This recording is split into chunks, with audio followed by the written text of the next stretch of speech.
हमारा भी एक जमाना था, खुद ही स्कूल जाना पड़ता था क्योंकि साइकिल बस आदि से भेजने की रीत नहीं थी। स्कूल भेजने के बाद कुछ अच्छा बुरा होगा ऐसा हमारे माँ बाप कभी सोचते भी नहीं थे।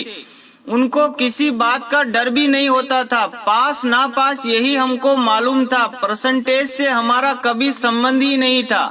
ट्यूशन लगाई है ऐसा बताने में भी शर्म आती थी क्योंकि हमको डपोर संघ समझा जा सकता था। किताबों में पीपल के पत्ते, विद्या माता के पत्ते, मोर पंख रखकर हम होशियार हो सकते हैं ऐसी हमारी धारणाएं थी। कपड़े की थैली में, बस्तों में और बाद में एल्यूमिनियम की पेटी में किताबें कॉपियों को बेहतरीन तरीके से जमा कर रखने में हमें महारत हासिल थी। हर साल जब नई क्लास में बस्ता जमाते थे उसके पहले किताबें कॉपी पर ऊपर रद्दी पेपर की जिद चढ़ाते थे और ये काम एक वार्षिक उत्सव या त्योहार की तरह होता था। साल खत्म होने के बाद किताबें बेचना और अगले साल की पुरानी किताबें खरीदने में हमें किसी प्रकार की शर्म नहीं होती थी क्योंकि तब हर साल ने किताबें बदलती थी और ना ही पाठ्यक्रम। हमारे माता पिताजी को हमारी पढ़ाई का बोझ है ऐसा कभी लगा ही नहीं। किसी दोस्त के साइकिल के अगले डंडे पर और दूसरे दोस्त की पीछे कैरियर पर बिठाकर गली गली घूमना हमारी दिनचर्या थी। इस तरह हम ना जाने कितना घूमा होंगे। स्कूल में सर के हाथ से मार खाना, पैर के अंगूठे पकड़कर खड़े रहना और कान लाल होने तक मरोड़े जाते वक्त हमारा ईगो कभी आड़े नहीं आता था। सही बोले तो ईगो का क्या मतलब होता है ये हमें मालूम ही नहीं था।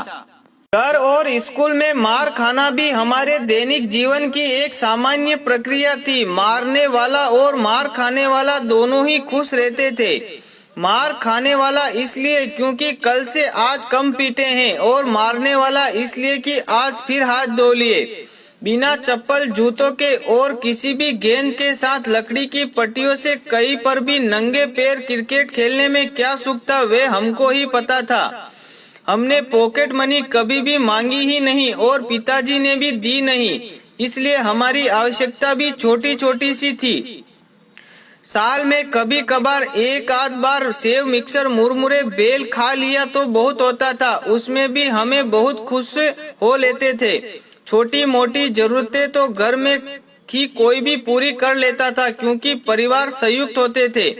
दिवाली में लौंगी पटाखे की लड़ को छूटा करके एक एक पटाखा फोड़ते रहने में हमको कभी अपमान नहीं लगा।